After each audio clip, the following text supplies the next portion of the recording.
So integrated risk analysis, what is it? We're looking at a bunch of different sources of variance. We call them risk events, uncertainties. And there's another one, and I'll talk a little bit about it, risk factors. We want to know how we can integrate these to analyze the risk, or if you want to say the uncertainty in your project, and how we might use the results. So pretty straightforward in that sense. What are the types of risks that we have? And so epistemic come from the word of uh, epidemiology, if you want. It's basically um, things that can happen that we understand about. What I don't have on here that I should add is that epistemics are risk events. So they're risks. Typically, we should find them on the risk register. And one of the characteristics about them is that they can be managed. So they have a probability between 0 and 100%, and they can be managed. That means that there is the ability for us um, to mitigate them or have some sort of planning around them. We can avoid them, but we can do some managing about that. Then there's aleatory, and aleatory risk is unmanageable. That's one of the main characteristics. It's variance. I'm going to call it by lack of knowledge, but it is part of the natural variance that you will see. It's defined by probabilistic distribution curve, which can be very commonly a triangle or a log normal or a normal, and everything that we do in our projects, in our lives, is really defined by this. It could take us a little bit shorter. It could take us a little bit longer. In schedules, we see that this type of risk generally is right skewed, because though we can complete things in a shorter time period than expected, there is a finite limit to how quickly we can execute or complete any activities, whereas on the other side they can go on much longer. So it's actually infinite amount of time, and we can't manage them. It's just the nature of the beast where they're unmanageable, but we want to try and account for that. And I just threw in this one, which is ontological. We don't even bother because of what we call them, the unknown unknowns. We don't understand them. And we might, a lot of times what we're doing is when we put in contingencies or margins above and beyond something, it's basically to take into account perhaps some of these unknown unknowns.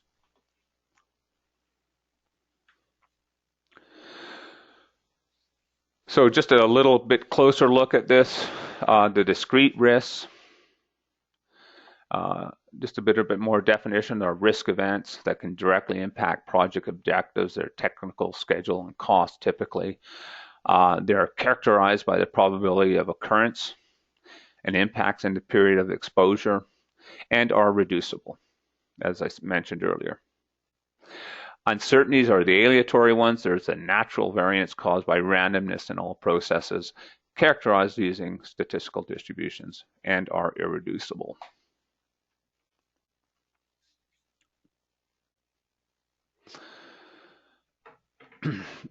So when we look at statistical distributions, or I'll call them uncertainties, how are we going to go about modeling them? Typically, we're going to use them for actually, I'm going to go back a bit. There's in the project risk management, there's almost a dichotomy of two approaches. There are groups that use only statistical distributions to manage and assess uncertainty in their projects. And when they're doing that, they're giving 3-point estimates. And the way that we're going to model that is we want to be able, if we have high quality data, and from that high quality historical data, we can get what's called reference classes, which means we have data about specific types of products we're building, components, activities that we're doing, and we have an understanding from the historical data about what the relative boundaries are and what the distribution on producing these types of uh, or performing these types of activities take.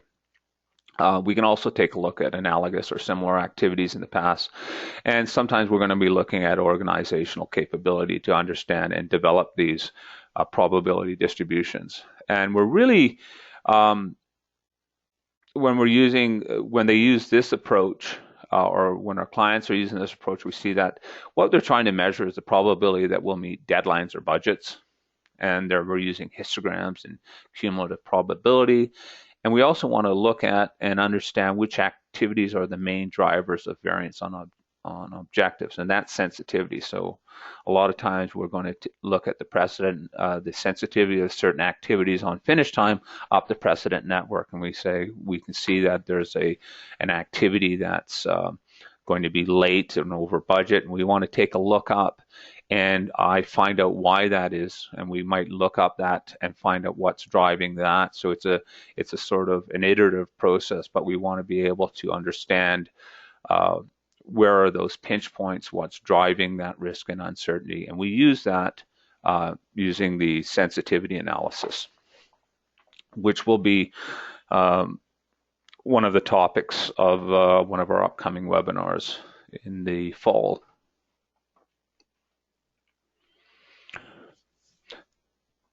And as we said, we're going to use with statistical distributions. So when we're using for the uncertainty, what I call that irreducible risk, what we need as an input, we need a deterministic project schedule under cost. We need low and high estimates for activities, duration, or cost. And again, those low and high estimates are going to come from those historical data, the reference classes, subject matter expert opinion, and any other inputs you can get to build those estimates. And generally, they're actually going to be they're going to be coefficients of the most likely. You do see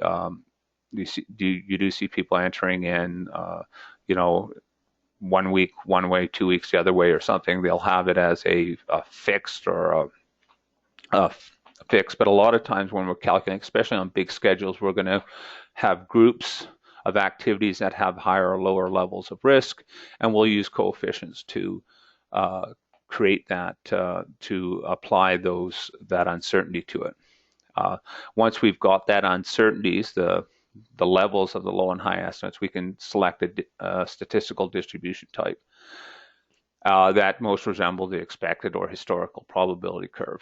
So typically we see, in most cases, people are using triangular just because it's easy to use and understand. But if you do have data that suggests that you use something else, please, go ahead, and that's the way to go. So a lot of times you'll see some people using beta, normal, log normal. I don't, unless you're using uniform, where there's a straight across, there's no the probability density is straight across. We don't see a huge amount of difference on the underlying outputs when you do it. We don't see a huge amount of difference, and that's why we say a lot of times, unless you know better, triangular is a good distribution to use. So the outputs are histograms and cumulative probability. This is just one from our one of our sample projects, and we're looking at the cost output with it. It's an integrated cumulative probability and histogram, and we get a sensitivity analysis, as we said, so we can start to see what are the main drivers. And this is, we're looking at finish time and task duration. We can see which tasks are having the most impact on a particular project parameter.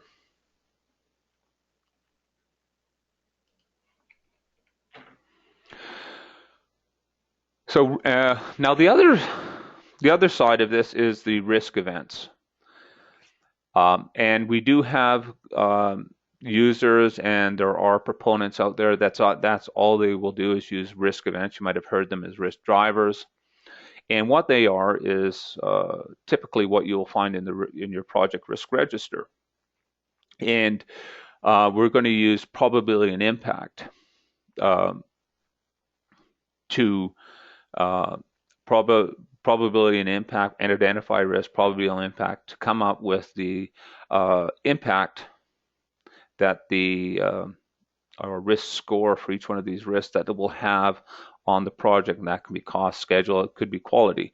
On the quantitative side, it's going to be cost and schedule, and we get and what we do when we run that on a Monte Carlo simulations, we're measuring the confidence levels, meeting deadlines and budgets. So similar to that you can do with the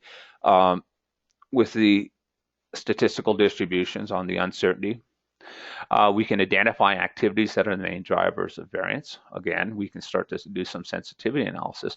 And additionally, we can identify, prioritize, and manage project risks using this approach.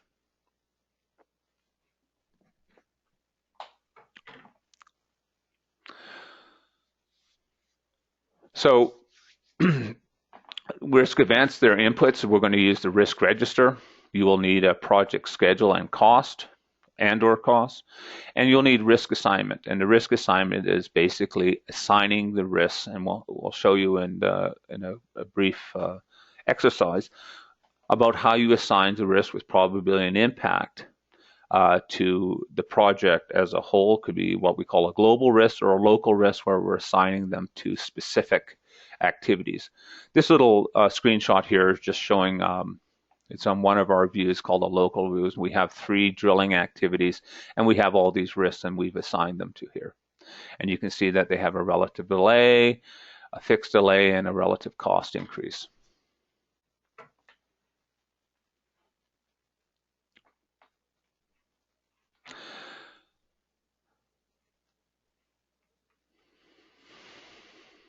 So the outputs, when we're looking at that,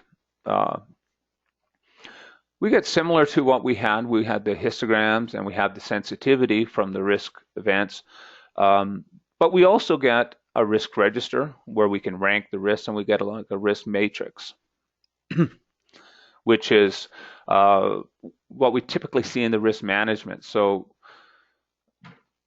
the difference between the two approaches is that the uncertainty gives you a quantitative analysis and allows you to understand what the probability of meeting certain deadlines are, and understand where the main problems you might encounter using sensitivity analysis.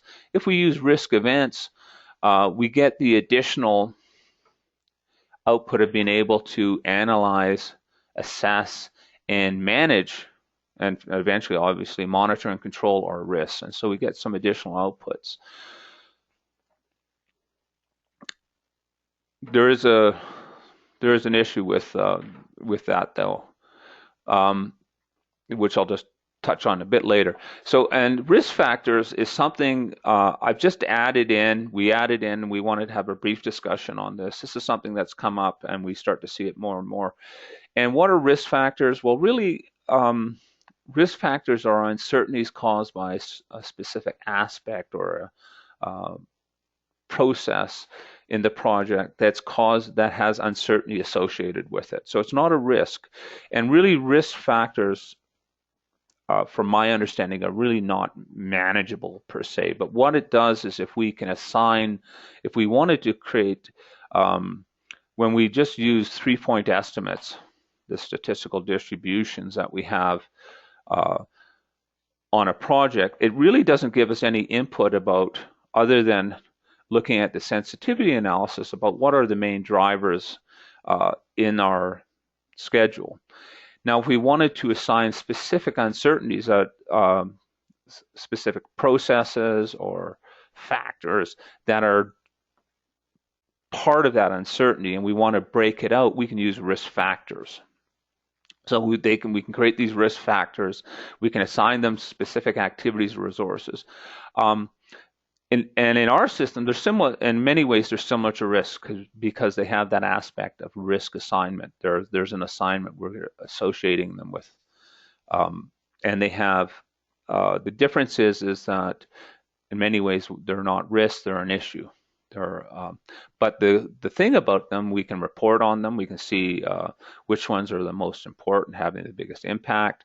They can be ranked, and though we can't do anything about them, it does give us an insight into in future projects when we look back and say these are the ones, these are what we believe are the main factors that are driving the uncertainty in our project, that underlying variance that we need to look at. We need to be able to minimize that impact as much as possible. So if you have one of these processes you think is the main source of this variance, maybe there are some best practices or cultural things, some sort of changes into your process that you could start to, you're never going to eliminate it, but you could possibly minimize it over time. And one of the things is I think it's it becomes an either or choice, is if whether you're going to use risk factors or you're going to use uncertainties. Very hard to combine both. I think you're really going to be in a position where you'll be double counting. This is just how in RiskyProject we don't have an explicit risk factors, but I can model them. I have used them with some clients and talking with people. We can model them, and what they are is in our system we model them as issues. And the big thing about them, in my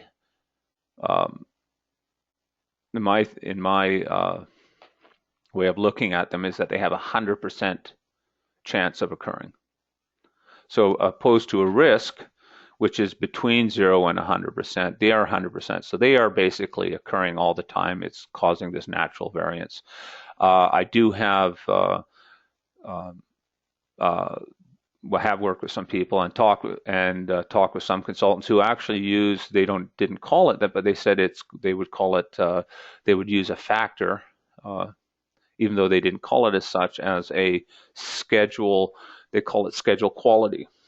And so they didn't want to use uncertainties using statistical distributions. What they would do is they would create a schedule quality factor and apply that at 100% and apply it to the entire apply that to the entire schedule. And that way they accounted for what they thought was the extra uncertainty that the actual risk didn't cover. So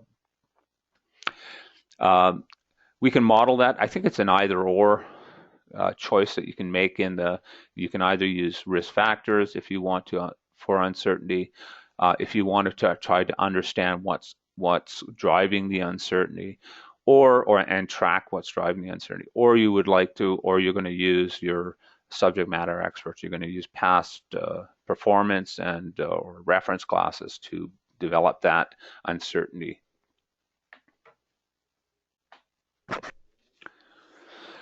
Just when I'm talking about recommendations, we want to model and manage risks. We're going to use risk events in the projects, and we can create pre and post mitigated, which I would call the residual risk,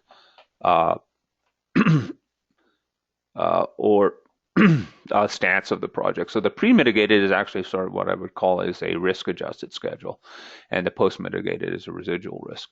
We're going to use statistical distributions for natural variability in that occurs during project execution, and you could use risk factors instead of statistical distribution. They both are statistical distributions. One sort of delves deeper into it to account for and track expected variability associated with specific processes.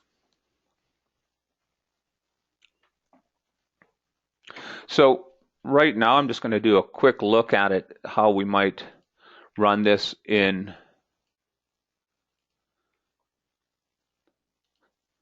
the software. So we have this is if you have downloaded the RiskyProject before, if you look in our samples, this is a sample of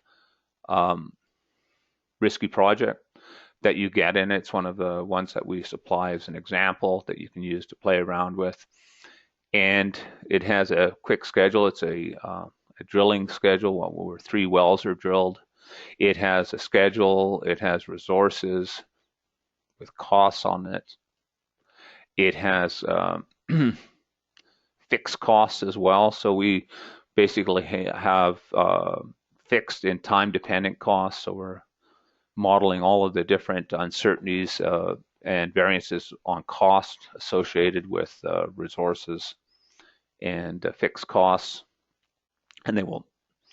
And we also have a risks that are associated with this. So all of this comes in the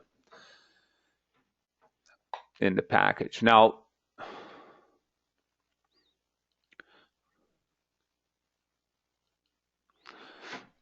what we do is we have a project plan, and we've identified the risks in this. And one of the things, we can take a look at this one right here, and we've done some planning, some really quick planning about this. There should be a cost on that.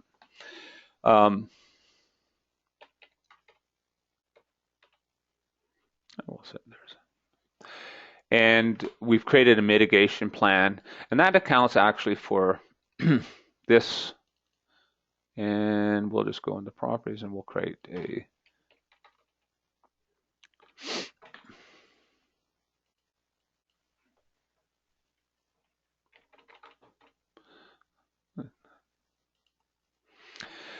and we can create some planning about on the risk. So we've got a pre-mitigated project plan. It tells us where our risks are, and if we look at that, we can see the risks in the schedule. This one has a risk plan on it, as you can see. It's red, and we're with that mitigation plan, we're hoping to bring it down to here. So we've created a, I'm going to call it, so we have a pre-mitigated risk project plan. Now, one of the things in here, the way that we assign risks, if you haven't sat in on any of these, we can create a new risk in the system.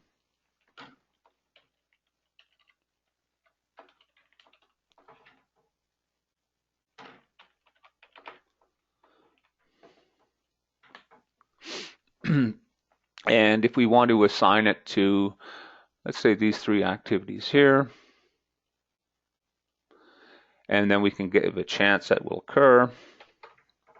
And the outcome types, we'll give it a relative delay, and we'll say there's a relative cost associated with this as well, just to quickly do it.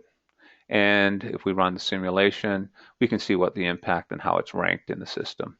And it is new risk right there is second ranked. So we can quickly add that. Now,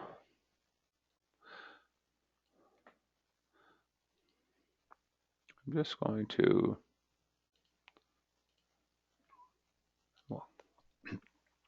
now when we look at the system now, we have our risks, and this, we have our risks, and we have our risk register, and we can actually create a risk-adjusted plan based on what we believe the status is going to be. So we can create 2 baselines. Now in the system, I've already done this. I've created a pre, and what we're looking at here is the pre-mitigated is our current schedule, what we're looking at, and we could have a post-mitigated. So I've created 2 schedules, and you can think of this as the risk-adjusted schedule. This is a post-mitigated, and that one's going to have, we've reduced all the risks. We've put in some plans in place, and that becomes the one that has our residual risk.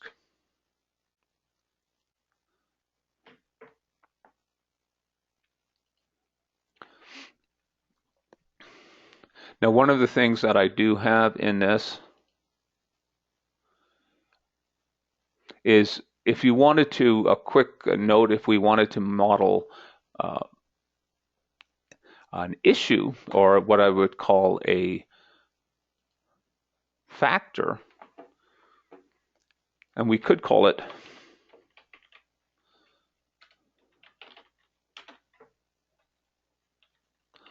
quality, as I mentioned.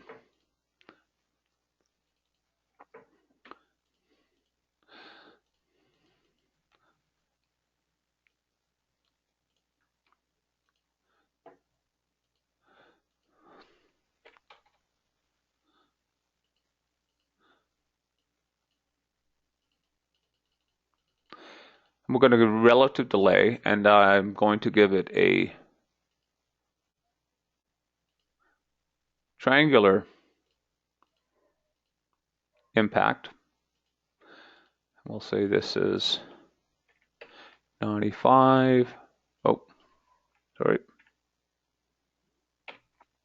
-5 and 5. And when I apply that, this will, and I'm going to flag this as an issue, which will be our proxy for a factor. Now we've applied some uncertainty to the entire schedule based on what we consider schedule quality. We can actually consider this a factor. Now, if I don't want to see that in the system and we just want to rank the risks, we're able to rank the risks here, or I can take a look and see this factor. Now, once we've created this pre-mitigation baseline, what we wanted to be able to do is then create a post-mitigated baseline. And the reason we want to create a post-mitigated baseline is we want to take into account a process where we take into account the residual risk that we have, the unmanaged risk, and the uncertainty. And we'll show you a combination of how we can combine that. Now, to do this, I'm going to go to Manage, and I'm going to go to the post-mitigated. I'm going to set that as the current schedule. That means the data behind that is going to flip around.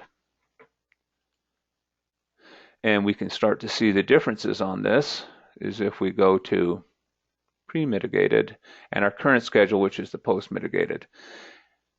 And we can see right now here that we have done some planning and we've really reduced the impact of these risks through some risk planning that we've put in place. So what we are looking at here is our residual risk. And as you can see, I didn't add that the risk factor to this because we're going to add it. We can add some. Now we're going to take this and we're going to add some uncertainty to the schedule and the costs to account for the natural variance in the project. We can do that simply by going up to the schedule, and depending on where you would like to set that, but we're just going to apply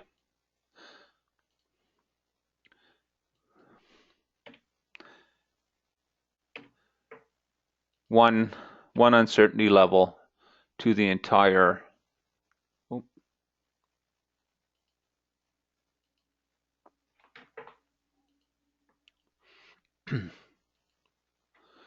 So we've assigned one uncertainty level to the entire process. So now what we have is we have 3-point estimates, which are going to account for natural variance in the execution, and we have risks. But the risk that we're using is the post-mitigated risk, and we can see right down here based on baseline post-mitigated. So we do have a little flag down here that's telling us this is what we're doing. Now that we've got this, what we are doing with this analysis here is not so much the risk management anymore, but we want to be able to pull out some values that we can use to create a schedule margin and management contingency or management reserve. Now, because we've combined these two, we can then go into the analysis and we can take a look at the project summary.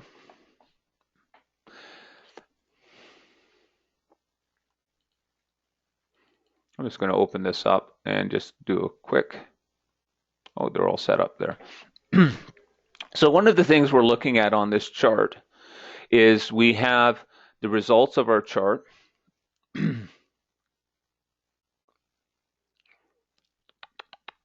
And right here, we can see what our deterministic is. This is our original project schedule. We've marked on the project options, and this is a new version that's coming up. We've marked where we want to put these lines, and we've putting our lines on here for P10, but really the big one here is this P80 that we want to take a look at. And the reason for that is we can use that P80 value right here as our management reserve. And this is this would be the overall management reserve on the project. Would be the difference really your management reserve. Here's your deterministic. So we've created here's your deterministic, and here is your P80. And so that's our management reserve. And we are going to be doing the same for duration if we want. So we're going to look at that. But this is at the project level. Really what we want to do when we look at that, we want to start taking a look and seeing if we want to put management reserve or schedule margin.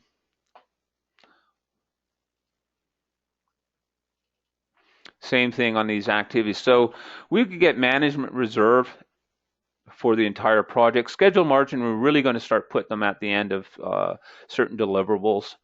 And we can see right here is that we have our deterministic again right here. And we have our P80. Oh, that's set at P90. I'm just going to turn that off. And we can start to see that we have and the difference on our schedule margin that we would like to put is going to be, we can place that schedule margin for each deliverable. We'll say it's for each well. We can put the difference between the deterministic and on our, and P80 will be the margin that we can place. Now, best practice then is to take what we're going to do with this data once we've gone through, taking a look at all the results, is pull out this data for cost, management reserve, and schedule margin, and start to place that into the project plan. Schedule margin, the recommended practice is that we're going to put in a margin activity into the IMS at the end of it, and it's going to be an activity that's going to account for this difference between our original project schedule and our P80 result, and that we can derive our margin from there. It could be P80. Obviously some organizations might have different risk tolerance, but it allows us to consistently develop. So when we've done that, we've created this, I'm going to call this residual risk, this schedule with uncertainty and residual risk. We're able to take into account both of those uncertainties and start to create cost reserve and schedule margin that can then be brought into as part of the overall management plan. So we're able to integrate that. But once we've done that, I think at that point, once we've got it into we're not just going to throw away our original baseline. The baseline that we now have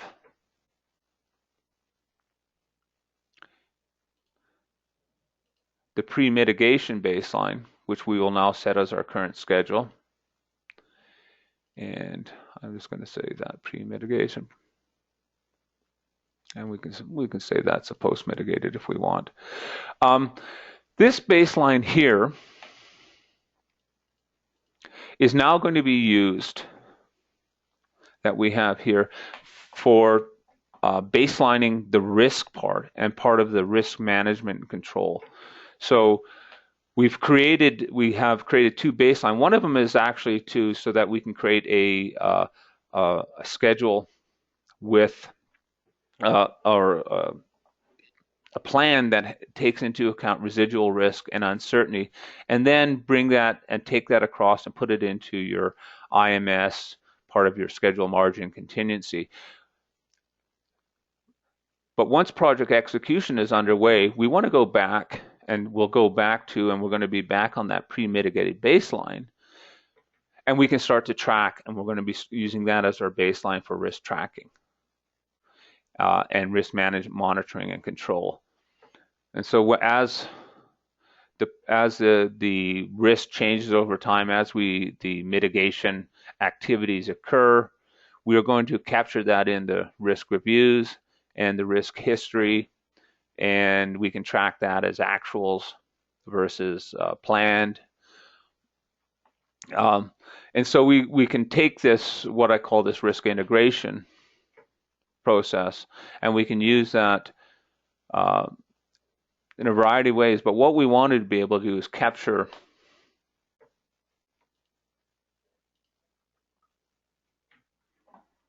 this workflow, I think, is what I would consider as a best practice when we're doing integrated risk. We want to, it combines risk events and uncertainties. The first step is we're going to add risk. We run a simulation, and we create risk plans. So we do our risk response planning. And from that, we get to a pre-mitigation baseline. That's used to baseline our risks. After that, we create a post-mitigated baseline, which incorporates all the risk plans and the reductions that we expect to see in probability and impacts, and it reflects the risk managed baseline. The key to this is it includes the residual risk. Once we've got that post-mitigation baseline, we can add uncertainty to it.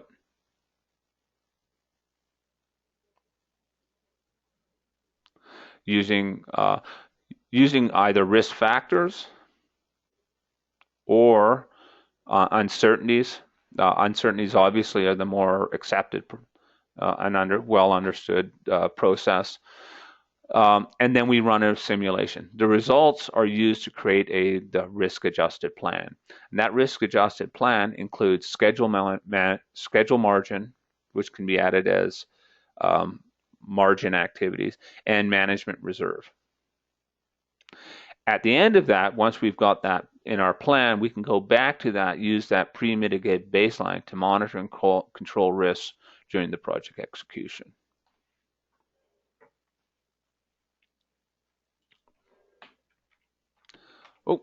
So with that, I think we're running at about 40 minutes. If I'd open up to any questions that anyone might have. If you can just type them into the questions. If not, I'll wait a second just to see if we do see any questions. We do have a couple of books out here, Intaver Institute, Project Think. Project Decisions was published in 2007. Project Think was published in 2013. It actually won the David Cleland Award from the PMI for Book of the Year for advancement in project managed literature. Some additional information, we have lots of white papers and articles on our site. We have online tutorials. We have many videos on our site as well. If you're go a look on www.intaver.com, and you'll be able to find the tutorials, videos, obviously a list of our webinars, and we do post all our webinars on there. And we do have what we call a non-commercial website called Project Decisions, which is just basically a link farm with all of the different links to a lot of different papers and sites that deal with project risk analysis and decision analysis.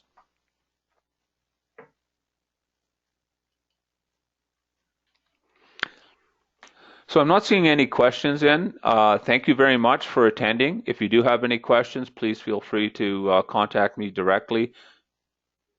We will be posting a recording of this, and if you would like, we'll make the slide deck available uh, for your if you'd like to use it. Again, you should see the webinar up in about 24 hours. Thank you very much for attending, and if you're interested, we will be having additional webinars that are coming up for July, September, and November, and we will be putting out emails on that. Thank you very much.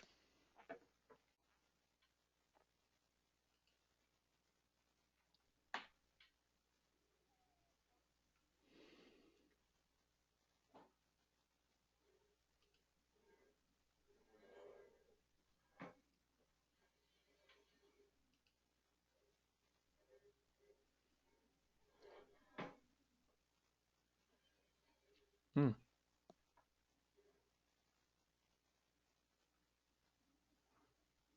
Oh, sorry, I'm just seeing some questions coming in, so I think I will.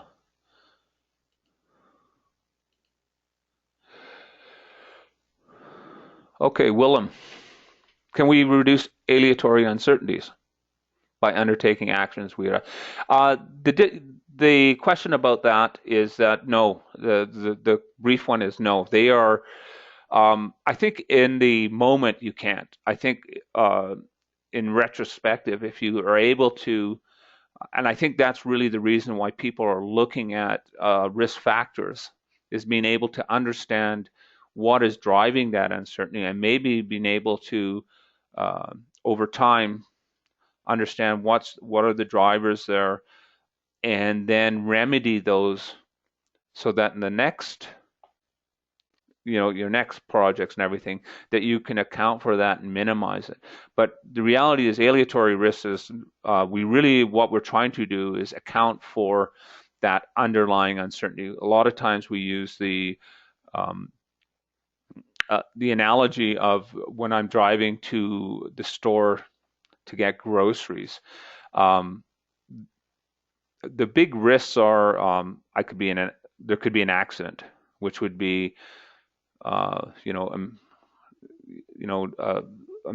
not a minor risk, but someone else has an accident, it slows things down. If I have an accident, it's a major risk. If I have a flat tire, if I forget my wallet.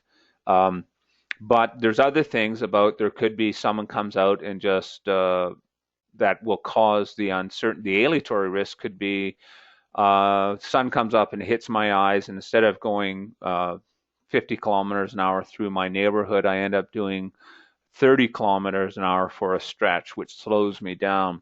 There's more pedestrian traffic. I don't hit the lights very well.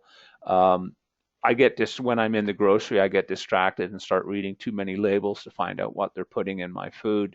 Uh, and those are the things that can occur, that are aleatory, and that we can't really control them that well.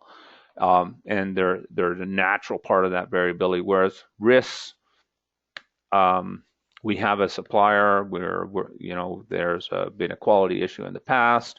What are we going to do about it? Well, and we can then undertake some steps to make sure, or we need to deliver a product that meets such and such requirements. We're going to have to do such and such activities to make sure that the risk is that we're not going to meet a certain weight requirement, or it's not going to have certain functionalities. We're going to have to make sure that we have steps in place as part of our risk to bring that risk down, mitigation activities, which testing or other such things, that we know that we're bringing it down, that we're meeting those requirements. So I would not. So after beating that to death, I would say we don't treat them as risks.